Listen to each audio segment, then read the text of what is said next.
landfills, incinerator ash is also very hazardous. Fly ash was deemed a hazardous waste by the Supreme Court. The only reason that fly ash is allowed to be in a normal municipal solid waste landfill or in a ash landfill that only has ash in it, because now in Massachusetts we are piling municipal solid waste with ash on top of it sometimes. Other times we have an ash landfill that's only for ash. The only reason that that's allowed is because the EPA did a runaround in the test, combined the fly ash, that very toxic 10% of ash, with bottom ash, added lime to it, and did a leachate test that proves that it's not toxic.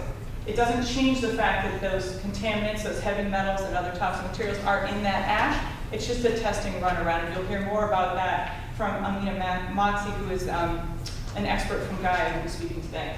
The other thing to be aware of is going into our landfills are contaminated soils, or COM 97 soils. Many times those soils are used to put daily cover or weekly cover and shape the landfills. So just so everybody's on the same page, the way a landfill is constructed, we build a bathtub, we put piping in to collect leachate and also gas, landfill gas. The plastic layer that's put at the bottom of the landfill, now it's regulated federally, it's called Subtitle D, is the federal regulation, requires a double line system for a new landfill. As Representative Vincent referenced earlier, and as the DEP said earlier, there are some landfill cells that are old cells that are accepting waste or ash. However, in Massachusetts, there's only one sewer sludge landfill that's accepting, that's online, that's accepting sewer sludge, and one ash landfill that's open that's accepting ash, and an unlined cell, and that's Saugus. Every other ash landfill or municipal solid waste landfill in Massachusetts that has open cells, those cells are lined. The liners, as I say, they put a double liner system in, and then over time they build what I like to refer to as a tiramisu of waste in that landfill. And what it is waste and then daily cover, waste, daily cover. And these cells are built up over years and are open for years. Over time they build the mountain. So they start with a bathtub and they build a mountain so that there's no chance of the landfill actually falling away or the cover eventually it's put on coming off, because they built the slope to protect against water runoff and make sure it's stable. After the cell is filled, it's top of the plastic cover, and then we get sawed on top of it. It's seeded. The reason that it is so important to minimize what we put in landfills is because every landfill is basically a hazardous waste site. It's just diluted. What I was referring to earlier, what goes into the landfill, means that we're going to have water and air coming from this landfill that is contaminated. As I said, we bury the waste. That waste contains food waste, paper, cardboard, other things that have carbon in them. When we put that in an anaerobic condition, and then add water, because as I said, the cell is open and precipitation is coming down. When you do that, as a result, you get methane. The methane, unfortunately, not only is flammable, but has the unfortunate property of pulling out the toxic contaminants from the municipal solid waste. So anything that's in that municipal solid waste might also be attached to that methane, and it gets flared. As experts estimate that only about 20% of the gas, landfill gas produced by a cell, is actually captured and flared or burned for energy. Many times if it's burned for energy, it's even less efficient than that. So that continues until the cell is sealed up. Then when that water coming into the cell, that cell is capped, there's a plastic cap. Unfortunately, that cap eventually breaks down as well. When that cap breaks down, you have a whole nother production of leachate and a whole nother production of the methane and air coming off, contaminated air coming off the site. It's also very important to understand leachate, or garbage coffee as I think of it. Leachate is the precipitation coming into the waste, and then it's going to leave the landfill somehow.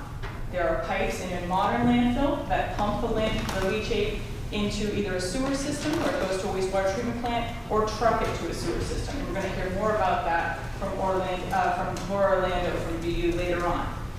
Unfortunately, all landfills, I can answer that question for the DEP was trying to avoid talking about, because it is an uncomfortable question. Every plastic liner eventually breaks down. Dr. G. Fred Lee, who's one of the national experts on landfills, estimates that in best case scenario, if a landfill is constructed perfectly, the landfill liner will last for about 25 years. They're not usually constructed perfectly. Right now, we know at the Southbridge landfill, we're talking about the online cells there. Yes, there are 11 acres of unlined cells at the Southbridge landfill that date back from 1980. However, there also has been well drilling that went through some of the line cells at the Southbridge landfill. So I can tell you pretty certainly that's leaking. I can also tell you with certainty that there have been fires at the landfill in Southbridge. One fire lasted for over a week in the early 2000s. There have also been smoldering gas lines at the Southbridge landfill that lasted for months. What that means is that there's an underground fire that the methane is slowly burning underground. And when you investigate it, you potentially add air to the situation and then have an even larger fire. So it becomes a very difficult thing to squelch. So it's very important to understand the materials in these landfills, whether it's ash or municipal solid waste, are contaminants that are very dangerous, and they're going to create contaminations in the air and water. And also to refer back to the Southbridge landfill, it's very important to understand what happens when this groundwater contamination is discovered. As Mr. Moran said, there's usually quarterly monitoring at ash or municipal solid waste landfills. Those monitoring reports, unless they're going into someone's drinking water, those monitoring reports sit on the DEP shelf. They know that the landfill is leaking, that VOCs are leaving the landfill, but they're still within the property, they hope, of the landfill. There's usually an inadequate ring of groundwater monitoring around these landfills, big spaces in between, so depending on what kind of soil you're dealing with, if it's rock, it could shoot off in one direction or another, as we have at the Southbridge landfill. If it's a sand soil situation, it might be more of a regular plume. Regardless, there's not usually enough groundwater monitoring to determine exactly what's happening, but even when the groundwater monitoring picks up contamination, there's nothing that's done about it at that time unless somebody happens to test their drinking water, which remember, many folks don't trust their drinking water, or a body of water on another property and realizes that the contamination is coming from the landfill. I have been recently amassing groundwater monitoring reports because my life is so exciting. And those groundwater monitoring reports tell me that the Taunton landfill right now is definitely leaking. There are some wells there that have very high levels of VOCs. Those monitoring wells tell me that the Chicopee landfill, which is closing, has very high levels of VOCs. Not every well, but where the down gradient movement of water is, there's some contamination. And so I'm trying to figure out how far that goes throughout the state and how many of our open landfills are actively leaking. And all of them have a little bit of something, but some of them, like Taunton, Chicopee, Southbridge, are truly alarming. So that's one of the things that I'm doing and something that you should be aware of. As a result, we should not be landfilling. Okay, so this brings me to my other topic, what we're doing with Mass DEP with the numbers. What's going on here with the solid waste? If you look at the chart that's at the front of this, the red chart back through there, I want to say to start off that I really, really appreciate all the hard work that Mass DEP does. I'm amazed at what they do with the number of people that they have. I would also like to say that I think municipalities throughout the entire state, many of them do absolutely heroic things in recycling. Many times it's volunteers. We're getting a lot of good work done and a lot of good diversion done on the backs of people who are being paid or underpaid or overworked.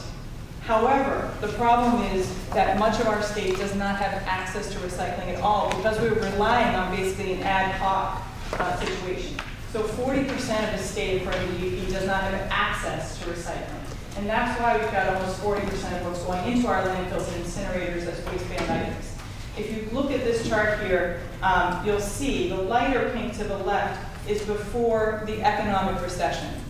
The benefits that Commissioner Subert was referring to, that 1 million saved, was all done before 2010. That's when the big drop-off happened because we had a recession. So this is not to say that the Mass DEP cannot cut another $1 million off of our disposal numbers, but this is to say that the $1 million we've cut so far happened probably in large part because of the recession. So we need to do a much better job if we want to reach our goal, which you'll see to the far right, of 4.55. I'd also like to mention, Commissioner Suberg is not a whiner. He's not someone who's going to complain. I, however, am that type of person. And I will be very happy to say that when Commissioner Suberg said that the DEP lost 100 people in 2015 to early retirement, and then they backfilled 35 people, and they're going to hire 15 more. He's still down 50 people, okay? That's more than the entire Bureau of Waste Management, as he was speaking of the 35 people he's got there. So it's a significant backfill that has not happened yet for the people we've lost even since 2015. And we've known we've lost a lot more people than that with DEP.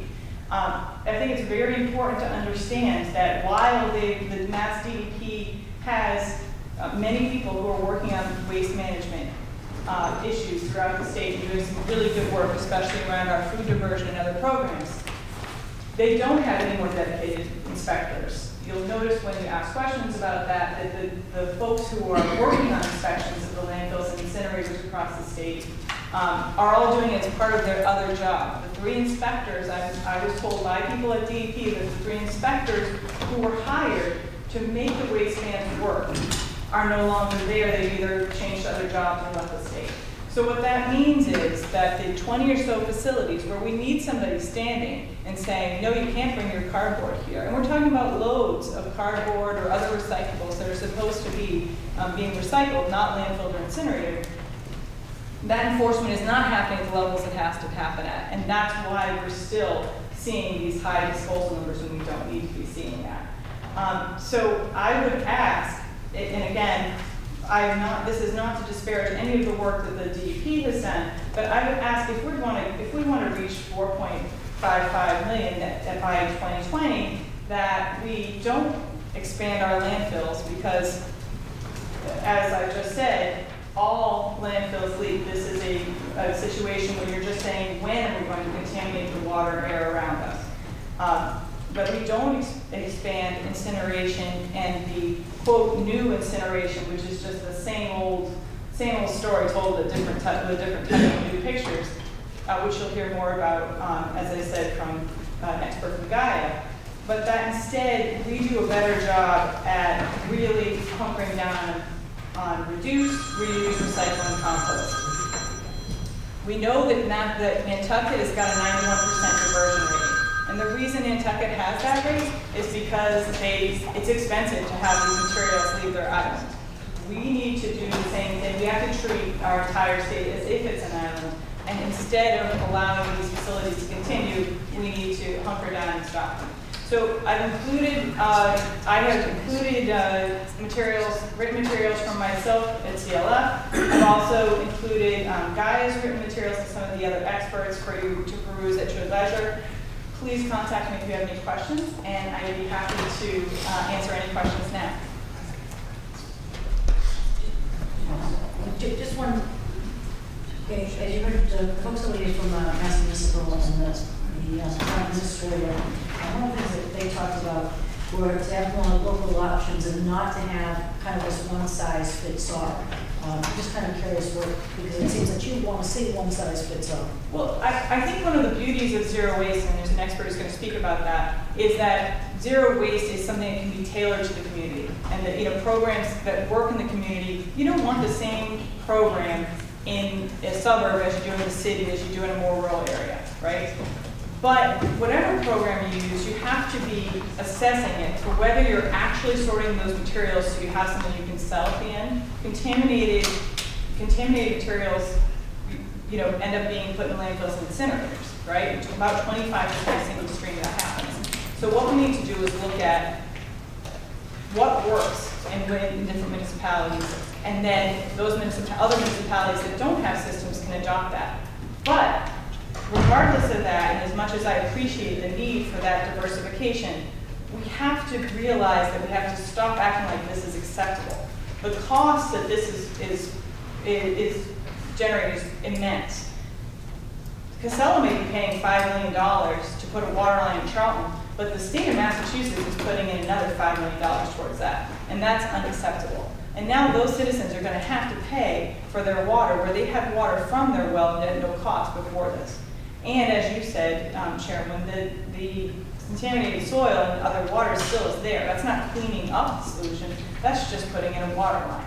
So we have to stop acting like that's an acceptable cost. If we befoul all of our aquifers and our water supply, that's going to have a huge cost to us later on. Never mind the public health costs that we're already living under that we're not even appreciating or actually recognizing. So I think that we have to get serious as a state to not say may, but to say shall. Pay as you throw works. We know it works. And I understand that some municipalities may have not had as much exposure to it. And some municipalities are getting what they perceive as free waste pickup, but it's not free. It's being paid for many times by their municipality, or it's part of the benefits from the waste facility in their community. So we have to be realistic about where we're spending our money, where we want to spend our money, and start doing a better job of actually setting. I think that Senator Pacheco, he mentioned earlier that we should be setting a limit for pounds per person. That's the right kind of thinking. We want it, there are different ways of doing it, and you want to be careful on how you do it, but that's the right kind of thinking. And we are poised right now in Massachusetts to make some changes. 50 of the municipalities in Massachusetts have bag bans now. That's up from 2 years ago from 15. That's a significant difference. Boston, the city of Boston, has just issued a request for RFP, a request for proposal, to draft a zero waste plan. That's 10% of our waste stream in Massachusetts. So if we can get Boston to solve their problem, their waste problem, if we can get businesses on board too, which is a lot, 60% of our waste stream is businesses, we can make a big difference. It sounds great to be able to recycle. Environmental justice communities, they have a big disadvantage when it comes to recycling. A lot of times they don't either speak the language or they just don't have the resources. And a lot of times, the very companies that we're trying to stop from expanding are the ones that are providing many resources to these communities. So I would love to be able to have more recycling in our city of Revere and city of Chelsea and the town of Saugus. How do we recycle and how do we get people of modest means to recycle or pay as you throw? You know, most of these people can't afford to pay as they throw. So as much as I would love to see that happen, how do you have any ideas on how we can make that? Well, a couple different things. And it is complicated. As much as I feel like there is a lot of low-hanging fruit, that I think a lot of it that actually the UP Commissioner mentioned, a lot of good ideas that we should be aggressive about. So when we get down on the ground, I'm the first to admit it does get complicated. We do know, though, that for instance, Worcester, which also has a large non-English speaking population and a large impoverished population, and I'm very familiar with Worcester because I live near there. They've done a great job with their pay-as-you-throw program. So we do know that some communities have done it. And that's not to say that it's going to be easy for every other community to do it, but we do know. And I do feel very strongly that we need to invest more in the Mass DEP getting this done. If you look at the 2016 numbers for municipalities, there are some municipalities that are not even reporting. And the reason they're not reporting is because they probably don't have a recycling officer or someone who handles this program for them, or that person is totally overburdened. So there is something that has to, there is investment that needs to be made, in my opinion, from the top down. I also feel very strongly that businesses are a large part of this problem. They're 60% of this problem. And I think in most cases, there are probably exceptions, but in most cases, businesses that do a good job of sorting the materials will save money if they recycle. So, and compost as well, compost are using it. So there's definitely, hurdles to overcome, and I don't want to be pie in the sky and act like there aren't. But a very small investment in the Mass DEP could make a huge difference. The 3 waste man inspectors that, as far as I can tell, no longer exist at the Mass DEP, that's, a few $100,000. That it's a lot of money for a municipality, but enough for the state to make a big difference. And then also, let's backfill and get the people who worked at the DEP back there so that they can do their job. We're gonna need them even more, after what happened, after the EPA gets the cuts that they're gonna get. Didn't the commissioner say that there are 33 people? So, There are 30, I've questioned folks at DEP about this in detail. There are 33 people who work in that division in Waste Bureau Management, Bureau of Waste Management. And none of them are full-time inspectors. There were 3 full-time inspectors hired. They were promoted to other positions or left the position for whatever reason. And they never rehired those people. So what they did is asked folks at DEP who already had very busy jobs and a lot of responsibilities, and probably more than they should already because of all the cuts at DEP, to go out and do inspections when they have time to do it.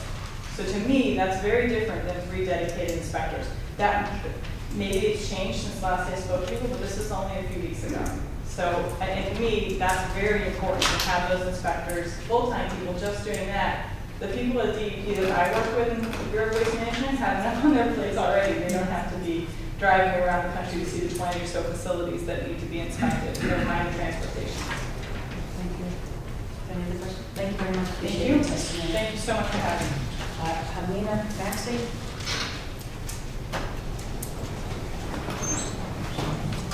Global Alliance for Incinerator Turnover. Good afternoon. As previously mentioned, my name is Amina Maxey, and I work with an alliance called GAIA, Global Alliance for Incinerator Alternatives. And we are a worldwide alliance of nonprofit organizations and individuals that are really working to build a movement for environmental justice, local green economies, and creative zero waste solutions. My testimony today, obviously concerning municipal solid waste incineration, and which is also referred to as waste to energy or energy from waste, as well as conversion technology. So that includes gasification, which was mentioned earlier, and in the U.S. as well as the EU, it is regulated as just incineration.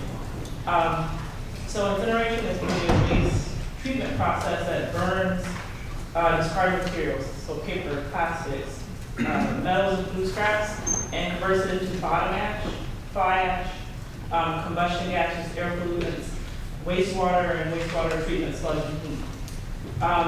And it's particularly harmful to the health, environment, and economy of many communities, and unfortunately it comes with a host of problems. First, incinerators pose a considerable risk to the health and environment of frontline communities. And my comments are also shared within the packet, I think it's helpful. And even the most technologically advanced incinerators really release thousands of pollutants that contaminate the air, soil, and water. A study in 2011 found that among U.S. industries, the incineration industry has the highest ratio of negative economic impacts from air pollution compared to the financial value added by that industry. In addition, incinerators emit more uncontrolled pollution than a coal-fired power plant per unit of energy.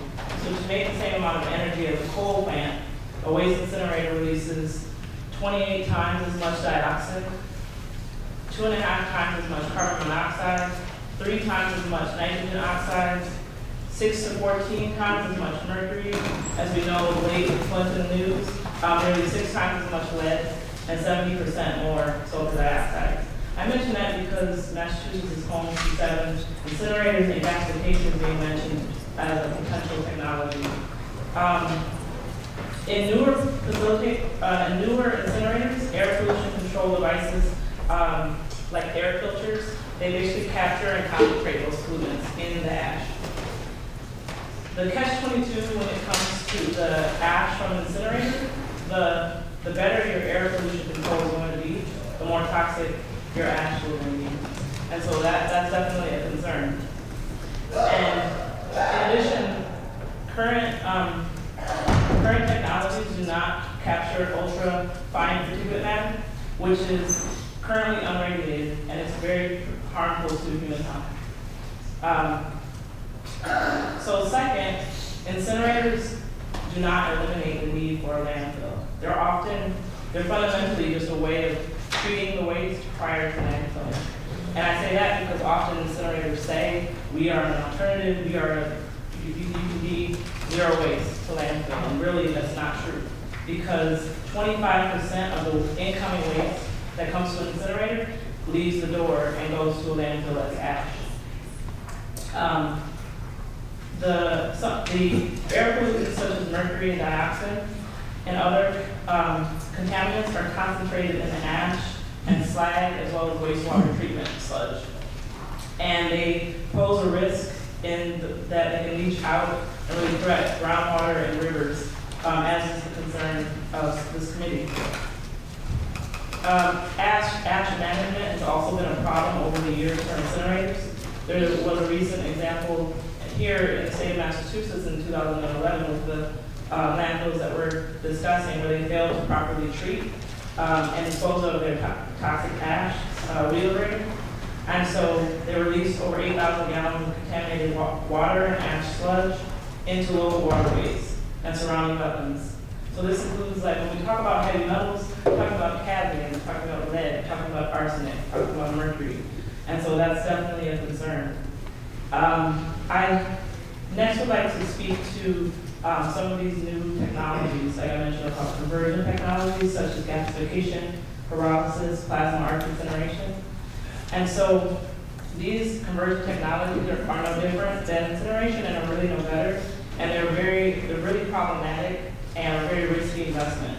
And there's many documented cases in the U.S. as well as in Europe and around the world of a lot of failures with gasifiers and billions of dollars lost in investment. My organization put out a report recently around the risks associated with gasification and pyrolysis. It includes over 10 case studies of as recent as 2016, 2015, 2014, going back for many years, around some of the failures as well. Just to give you some examples and some highlights.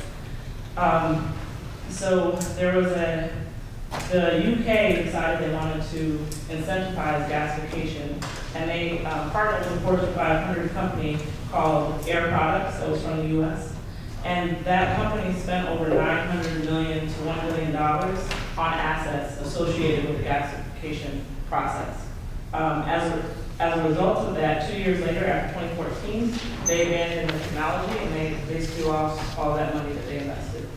In addition, there's been examples of incinerators in Germany, such as Thermal Select, that operated and also basically had to shut down because what they often say is that we have no emissions, that we're a closed system where there won't be any ash, so just burn it, and that has not been documented. In addition, for example, in Ottawa, Canada, in 2012, a company called Plasto signed a 20-year, $180 million contract with the city of Ottawa to finance a facility there, plasma gasification facility. And over the span of 2 years, they repeatedly missed their deadlines with that city. And in 2015, the city terminated their contract with Plasto. So I won't go into too much detail. However, I do like to just educate and caution around the real investments. And I think that report was not included. I have 4 copies here. We can make some more. So we talked a little bit about, I've heard folks talking about recycling and zero waste. So incinerators can burn valuable materials that can be recycled and composted, and they compete for the same material as a recycling program, as is the case in Massachusetts with 35% of what is burned or landfill being recyclable. They're also a very large waste of energy. Due to the low calorific value of waste, incinerators are only really able to capture like small amounts of energy while destroying large amounts of reusable material. Conversely, recycling, composting can conserve 3 to 5 times the amount of energy that's produced by waste incineration. When it comes to climate change, so waste incinerator stack emissions exceed the stack emissions per unit of energy of coal-fired power plant. They release over 2,900 pounds per megawatt hour of carbon dioxide, and a coal plant releases a little 2,200. They're also very expensive. This gets to some of the conversation around the cost of incineration and the cost of zero waste. They are, according to the U.S. Energy Information Administration, the capital cost for incineration is twice that of coal, 60% more than nuclear, and their operations and maintenance costs are 10 times greater than coal, or 4 times greater than nuclear. They have bankrupted the city of Harrisburg, Pennsylvania, went bankrupt. They were they were one of the largest cities to go bankrupt in 2011, to then be followed by the city of Detroit more recently. The city of Detroit spent $1.2 billion on their debt service payments to their incinerator. And the reason that is that it's very difficult for incinerators to operate without subsidy because of the high cost of the air pollution controls, because you really don't want an incinerator that's toxic in the community. Therefore, you need these really expensive air pollution controls, and that's why there's been a history of very excessive costs. I will wrap it up. Talk forever about trash. In general, I'd also like to talk about the value added to environmental justice communities and low-income communities that zero waste can really bring. For every one job that you can get in traditional waste disposal, you can create 10 within the zero waste or circular economy. And one of the things that's interesting about, we have a report called More Jobs, Less Pollution that we put out in 2011, which is where that statistic came from. That was referenced by Commissioner, sorry, from California, by the Commissioner. So I just want to conclude by saying I highly agree that the greatest benefit is from avoided disposal costs that Commissioner Suberg said, and also really to emphasize that the Commonwealth of Massachusetts really prioritize zero waste advancement through reducing, reusing, recycling, and composting instead of utilizing conversion technologies or incineration, which, as I mentioned, are harmful to human health, climate, and environment, do not eliminate the need for landfill, right? 25% of that weight from the ash goes to landfills. So thank you for your time, and I'll share these reports with you here, and I can send the More Jobs, Less Pollution report that I mentioned, as well as some of the other reports that have the source information. Thank you. Thank you, and I do think that those other reports, the jobs report, we have, I just a question, because obviously you were here, I think you were here early on when Chico testified, and he liked some of those conversion. And just so that I understood your testimony, was your being against the conversion, was that more because of the economic basis of that more than environmental? So what we've seen these technologies really say great things, which is that what they say is we're not an incinerator. Yeah. Move those back. We're different. We will not have emissions. We will not pollute. And the problem is that we look at the industry and you talk to the industry inside and even within gasification, that has not been proven. And they've been around for 3 decades, and there's 3 decades worth of a long list of failures and a very short list of actual strong implementation. There was another example. Yeah, just to, Yes. just so it's clear to me. Sure. So those failures, economic failures, that's what I'm just trying to get at. So it's both. So it's an economic failure, right, where a lot of money has been invested, and it's also an environmental failure because, for example, a facility in Scotland, right, kept exceeding a permit and having excessive dioxin emissions.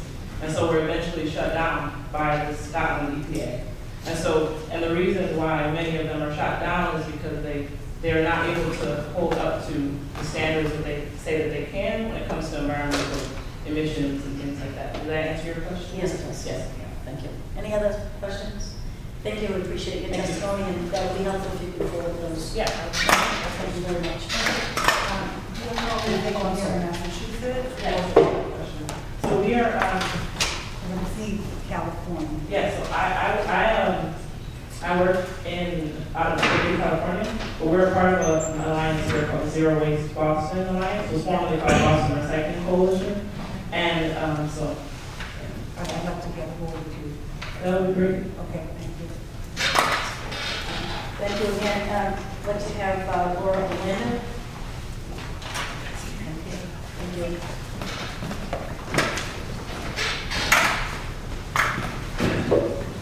Good afternoon, Chairs, Bobby, and party members of the committee. My name is Laura Orlando. I'm a civil engineer and adjunct professor at the Boston University School of Public Health.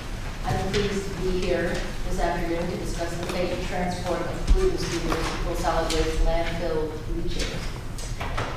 Landfills contain a heterogeneous mixture of liquid and solid waste from residential, commercial, institutional, and municipal sources. Landfill leachate, a widely recognized liquid pollutant resulting from water moving through the waste pile, reflects this heterogeneity in its chemical composition. A landfill site can produce leachate throughout its working life and for several hundred years after it's decommissioned. Numerous published studies show the toxicity of landfill leachate and subsequent groundwater contamination at unlined or leaking municipal landfill sites. No landfill in Massachusetts is without toxic material, and thus no landfill leachate is free of toxicants.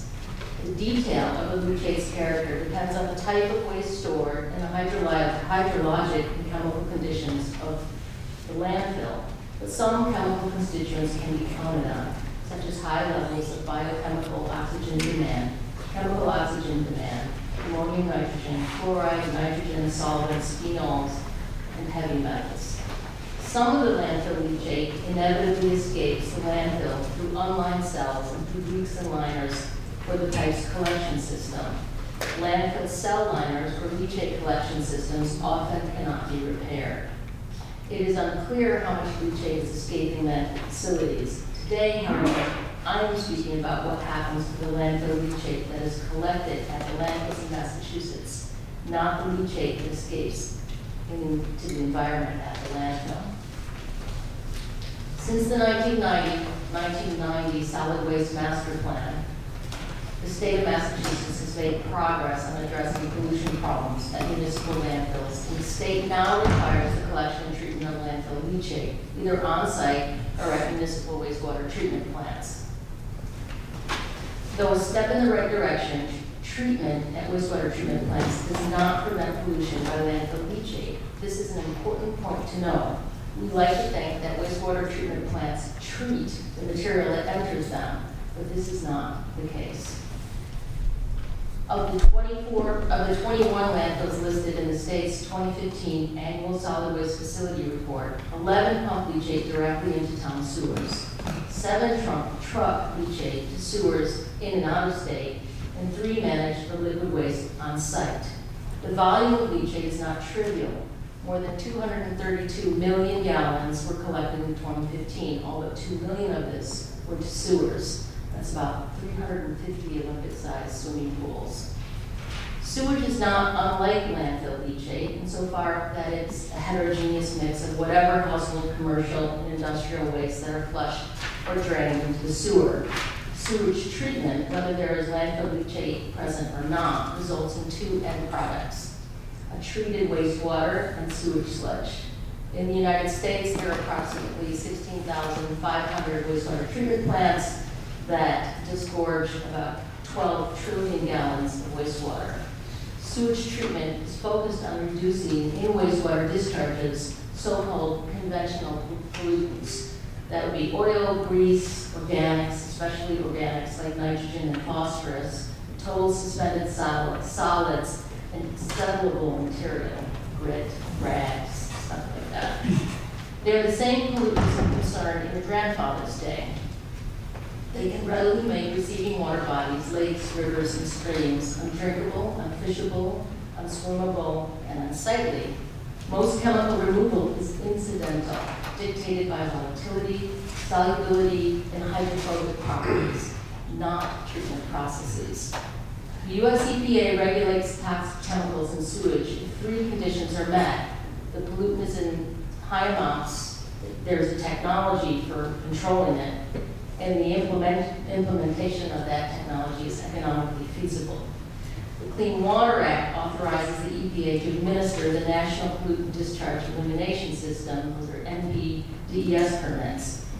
All municipal wastewater treatment plants are required to get a NPDES permit to operate. The permit sets the effluent limits for each wastewater treatment plant. What you will not see in the permits for wastewater treatment plants, including those that accept landfill leachate, are effluent limits to the long list of toxicants in leachate that are not considered conventional pollutants. Specifically, those organics I talked about. In other words, wastewater leaving the treatment plant is not tested or permitted for some of the most dangerous contaminants found in landfill leachate. Research by the United States Geological Service has shown a variety of chemicals of emerging concern in landfill leachate. CECs are defined as any chemical that is not commonly monitored but has the potential to cause adverse ecological and human health effects. CECs include nanoparticles, pharmaceuticals, personal care products, and estrogen-like compounds such as bisphenol A and flame retardants. USGS scientists looked at 19 landfills across the U.S. and found 129 of 202 pharmaceutical, household, and industrial chemicals in untreated leachate. The number of chemicals measured in the leachate samples ranged from 6 to 82. In a follow-up study of treated or final leachate, USGS looked at samples from 22 landfills and analyzed for 190 CFCs. Researchers found 101, that's 53%, of the 190 chemicals analyzed for the study, with chemicals present in every final leachate sample collected. I'd like to talk briefly about two other classes of chemicals that are found in virtually all landfills: polybrominated diphenyl ethers, or PBDEs, and perfluorinated alkyl substances, PFASs. They're both classes of persistent organic pollutants with potential major health consequences. They are important in the context of this testimony because they're found in landfill leachate that goes directly to wastewater treatment plants, which either discharge the chemicals into receiving bodies of water or distribute it back into sewage sludge. It's a deadly cycle that puts these toxicants right back into the environment and right back into us. PBDEs are flame retardants found in electronics like cell phones. 300 cell phones a day get thrown away in the United States and end up in landfills. Computers, mattresses, couches, vehicle interiors, and clothing. Some of the health consequences of exposure to PBDEs are neurological, reproductive, and cancer-related. Fluorinated alcohol substances have been going to landfills for over 60 years. They're used in many consumer products, including electronics, microwave popcorn bags, carpet, upholstery, nonstick cookware, think Teflon, dental floss, and textiles. The EPA has concluded that both PFOA and PFOS, both members of this class of chemicals, are possibly carcinogenic to humans. According to a 2015 paper published by a colleague of mine in the journal New Solutions, existing drinking water limits for PFAS may be more than 100-fold too high. Most people in the United States and in other industrialized countries have measurable amounts of PFAS and PBDEs in their blood. Data from the CDC's National Health and Nutrition Examination Survey show that PFAS were detected in 98% of blood samples tested, and PBDEs were in more than 60% of samples tested. A 2015 Harvard School of Public Health study demonstrated that 6 million Americans are drinking PFAS-contaminated water, including in Massachusetts, which has some of the highest concentrations of these toxic chemicals. The concentrations of chemicals measured in landfill leachate can be very small. The small amounts of chemicals can have big impacts on human health and aquatic environments. Think of the hormones working in the human body. Extremely small amounts of estrogen or estrogen-mimicking chemicals can cause significant physiological changes. In the book Our Stolen Future, a book about endocrine disruption by xenobiotic chemicals, authors Leo Colburn, Diane Dunosky, and John Peterson Myers explain the importance of distinguishing estrogen's physiological level from its toxicological level. The saying the dose makes the poison is not true for endocrine disrupting chemicals, and maybe we will soon find out for other classes of toxic chemicals. I A number of recent peer-reviewed studies have demonstrated that a very low dose can make a powerful poison. The Taunton wastewater treatment plant receives leachate from the Taunton landfill. In 2015, it received almost 17 million gallons of leachate from the landfill. The wastewater treatment plant discharges approximately 8 million gallons a day of treated wastewater to the Taunton River. Its NPDES permit lists the maximum concentrations permitted for discharge of 10 conventional pollutants. The Taunton wastewater treatment plant does not measure, treat, or otherwise address PFASs, PBDEs, or other chemicals of emerging concern in the landfill leachate. Another example, the Southbridge landfill trucks its leachate to Cranston, Rhode Island in Millbury, Mass. The wastewater treatment plant in Millbury handles about 56 million gallons per day of sewage and discharges it into the Blackstone River. It has similar effluent discharge limits as Taunton. Again, the Millbury wastewater treatment plant does not measure or actually treat toxicants found in the landfill. You can go down the list of wastewater treatment plants in Massachusetts that accept landfill leachate, and you'll find the exact same conditions, including Lynn, which discharges in Lynn Harbor, Nahant Bay, Saugus River. In conclusion, in 2015, 230 million gallons of toxic landfill leachate from Massachusetts landfills were trucked and pumped into wastewater treatment plants. However, these wastewater treatment plants do not measure, treat, or otherwise address PFASs, PBDEs, or other chemicals of emerging concern present in that leachate. The USGS study tells us that after landfill leachate is processed in a wastewater treatment plant, many of the contaminants can be still found in the wastewater. Arizona State University, US EPA, and others find you can also find them in the sewage sludge. Unfortunately, due to inadequate protections by NPDES permits, wastewater treatment plants receive and discharge dangerous chemicals into Massachusetts waters. Thank you for allowing me to speak today, and I welcome any questions that you have. Yeah, I do have a question. So in your testimony, I think you said that that leachate will get through other landfills as well, correct? So it's not. Yes, Okay. landfills all leak. Okay. So because I'm not a chemist, when we have these monitoring nodes in the area and they're testing for certain chemicals, I assume when you talked about that those are large categories of chemicals. So what is there a particular chemical that would show up that you would say is a leachate chemical? Does that make sense? Yeah, I do. Well, you know, it's landfill leachate is kind of a toxicologist's dream. Any kind of chemical you want to find is in there. So 1,4-dioxane is one. Okay, so that's what is, and is that you mentioned two classifications, larger classifications, the PD. Yeah, those are a family of flame retardants. And so if you look for chemicals, you could look for chemicals that are used in high volume. That's why I mentioned the PFASs and the PBDEs, because we know they cause a lot of trouble to human health, to aquatic, to animal health. A chemical like 1,4-dioxane is also pretty ubiquitous. It's in the products that we end up, it's in our shampoo, it's in a lot of places. So we find it in wastewater effluent, and we also find it in landfill leachate.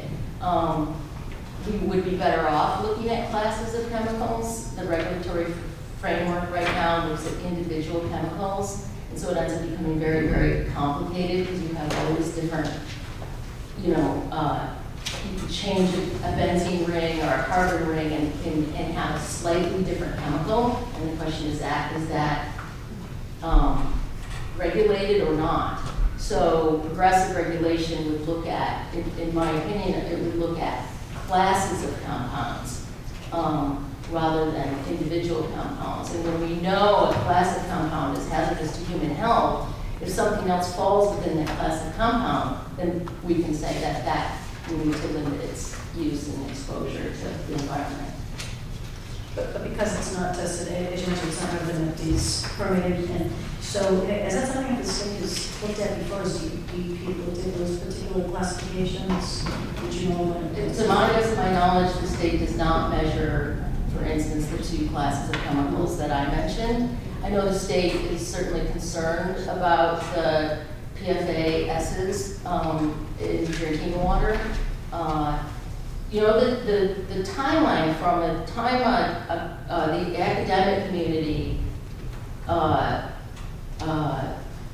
researches and publishes about a particular chemical, the timeline from that chemical, the average, to legislative action happening is 14 years in the United States. So you can see the lag. There's 84,000 chemicals registered in the TSCA database, which is the Toxic Substance Control Act. It's a national database of chemicals. And some of those have never even had, we don't know their neurological, mutagenic, reproductive problems. So there's a real game of catch-up going on. So that's why I make the suggestion, for instance, within the regulatory framework, to look at classes of chemicals. Are there any other states doing that? Not to my knowledge. California is the most progressive, but not to my knowledge. Thank you. No. Wait, you know you mentioned the Teflon type of products. My district Yeah. borders New York State, Yeah. and they've had quite a problem in the communities that border Massachusetts because they had a couple of Teflon type producing plants there. I want to say it's the PFOAs. The PFOAs Yeah. are part of that class of compounds. Yeah. You know, so they're going through all of that now. How do we not go through all of that? Is there preventive steps that we can take for our citizens? Well, we're finding that if, in particular, if there's a facility that manufactured the PFOAs, you're very likely going to find contaminated groundwater, right? It's also in some flame retardants. So airports that use flame retardants in a test basis, that they put out fires in a practice situation. That groundwater we're finding increasingly is polluted with PFOAs. It doesn't go away, it's bioaccumulative. That's one of the big problems, it doesn't go away, right? And we're also, it was thought that this class of chemicals was of low toxicity, and now we're finding out that's not true. I know Dick Clapp, who's a professor emeritus at BU, recently published about this, and I quoted some of his information about where he said we're looking at maybe levels for exposure that should be 100 times less than they are now to be protective of human health. So one of the things with all of these talks around chemicals, like in the leachate, in our groundwater, in our communities, coming out of the wastewater treatment plant outfall pipe, is to first just be honest about it, to face the problem, to say this is what's going on. This is, so what happens with wastewater treatment plants is we really like the idea of treatment. I like it, and I like to think when things are treated, like when my doctor treats me, I'm healthy somewhere at the end of it. And that language certainly carries over for some of our mechanical and biological treatment systems in wastewater treatment, for instance. And so the case is that this is not what's happening. The treatment of the kind of chemicals that are coming into the wastewater treatment plant from landfill leachate, for instance, it's incidental. It's incidental whether it's treated or not. Studies have looked at sewage sludge, one of the byproducts of wastewater treatment, and of 230 chemicals of emerging concern looked at, after going into the wastewater treatment plant, half of them were in the sewage sludge. And that really depends on whether it's hydrophobic or hydrophilic, whether those chemicals partition to solids or partition to the wastewater stream, the liquid component. So they don't go away. Yes. I have a question, and maybe you can make me feel better or feel worse. The leachate comes from Middle Greater Salt, which is my district, which is, I'm sure you've heard online. Yes. In the middle of an area of critical environmental concern, it sits in water. That leachate, from what I'm told, and I'm sure that I'm maybe broken if I'm wrong, that leachate not only goes to the Lynn water and sewer for treatment, but it also is used to cool down the ash when they're, and I'm just wondering if you know anything about what happens when leachate is put on ash to cool it down. Well, you know, the leachate's the polluted water, right? It's gonna make its way to the groundwater, or to whatever's underneath the landfill. So I have here from 2015 that Saugus produced 43 million gallons of leachate. 43,198,943 gallons. On that particular report, it said that leachate goes either to the sewer system or is used on site. It doesn't tell us what quantity goes where. So if it went on site, what? It will be polluting the environment around the So we're talking 43 million gallons of leachate. 43 million gallons, which is a considerable amount when you look at the whole list. There's a lot of leachate coming from that. Is that a report that's available to everyone? Sure. I think Kristen can get that to you. Right, yep, she can get that to you. And I think we can also inquire, we can make inquiries about how much of that leachate goes to the landfill, goes back into the landfill, and how I much would goes. appreciate whatever assistance you can have. I would appreciate it. You got it. I can make it higher after. You got it, yeah. Thank you very much, appreciate your Yeah, testimony. thank you. David, thank you.